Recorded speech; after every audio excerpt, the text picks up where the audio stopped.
অত্যাচারী সৎ মা।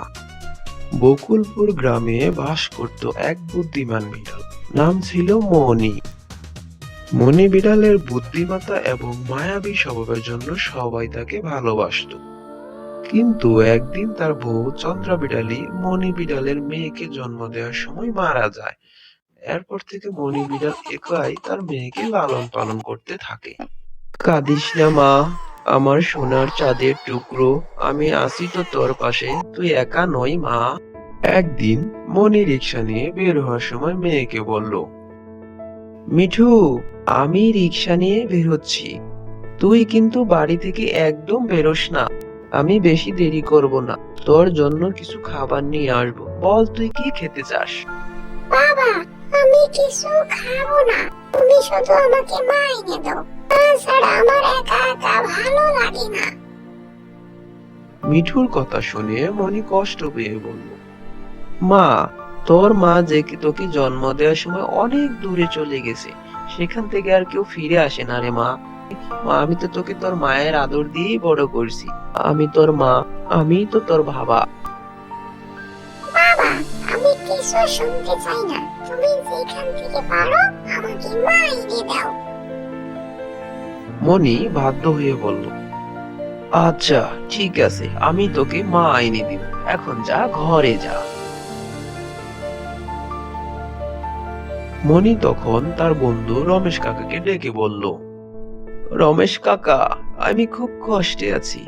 আমার মেয়ে সারা দিন তার মাকে খুঁজে, আমি এখন কি করব বুঝতে পারছি না। মনি, তুই আবার বিয়ে করে নে, এতে তোর মেয়েও মা পাবে আর তোর সংসারটাও ঠিকঠাক চলবে।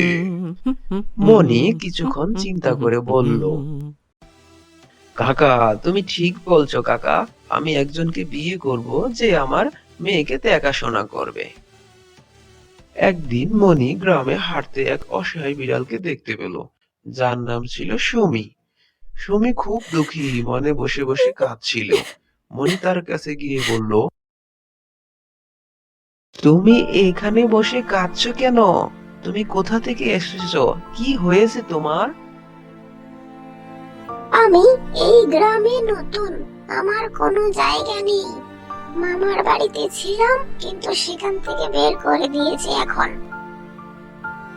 মনি তখন বলল, তুমি কিছু মনে করো না, তাহলে আমাদের বাড়িতে এসো। আমার একটি ছোট মেয়ে আছে যে সারাদিন মাকে খুঁজে, তুমি থাকলে সে খুব খুশি হবে। তোমার বাড়িতে গেলে তোমার বদনাম হবে, আমি তোমার বাড়িতে যেতে চাই না।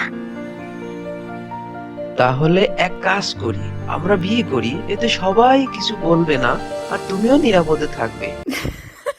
সুমি কিছুক্ষণ চিন্তা করে বলল, তুমি যদি আমাকে গ্রহণ করো তবে আমি রাজি। মনি তখন সুমিকে নিয়ে বাড়িতে এলো।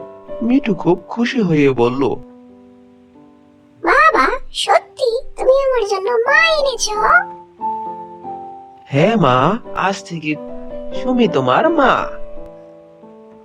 সুমি মিঠুকে জড়িয়ে ধরে বলল, আমার মেয়ে, আমি আর তোমাকে একা থাকতে দিব না, আমরা সবাই মিলেমিশে সুখে থাকবো। মিঠু একদিন কাজে বেরিয়ে গেল আর সুমি মিঠুকে বলল, মিঠু, এখন থেকে তুই আমার সাথে থাকবি, বাড়ির কাজকর্ম শিখে নে। কিন্তু সুমির রূপ তখন প্রকাশ পায়। সুমি মিঠুকে বাড়ির সমস্ত কাজ করাতে লাগলো। মিঠু তার বাবা মনি ফিরলে সব বলবে বলে তাকে হুমকি দিয়ে বলল, তুই যদি বাবাকে কিছু বলিস তাহলে তোকে বাড়ি থেকে বের করে দিব, যা গিয়ে থালা বাসন ধুয়ে আয়। মিঠু কাঁদতে কাঁদতে সব কাজ করতে লাগলো। একদিন মনি বাড়ি ফিরে মিঠুর মুখ দেখে সব বুঝতে পারলো। মনি সুমিকে ধমক দিয়ে বলল, তুমি আমার মেয়েকে অত্যাচার করছো, তুমি এখনই বাড়ি থেকে বের হয়ে যাও।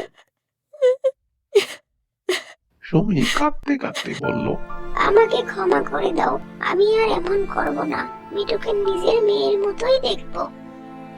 মনি তাকে শেষবারের মতো ক্ষমা করলো। এরপর থেকে সুমি সত্যি সত্যি মিঠুর খেয়াল রাখতে লাগলো। তারা সবাই মিলে সুখে শান্তিতে দিন কাটাতে লাগলো। এরপর একদিন গ্রামে এক উৎসবের আয়োজন হয়। মিঠু আর সুমি একসাথে উৎসব যুগে যোগ দিল।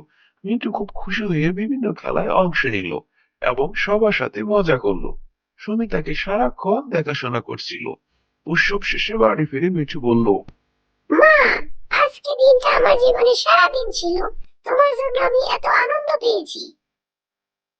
সুমি মিঠুকে আদর করে বলল, তুই আমার মা, তুই আমার মেয়ে, তোকে সবসময় এভাবে খুশি দেখতে চাই। এভাবেই মিঠু, মনি এবং সুমি সুখে দিন কাটাতে লাগলো। তাদের পরিবারটি একসময় গ্রামের আদর্শ পরিবারে পরিণত হলো, যেখানে ভালোবাসা, যত্ন ও বোঝাপড়া ছিল সবচেয়ে বড় সম্পদ।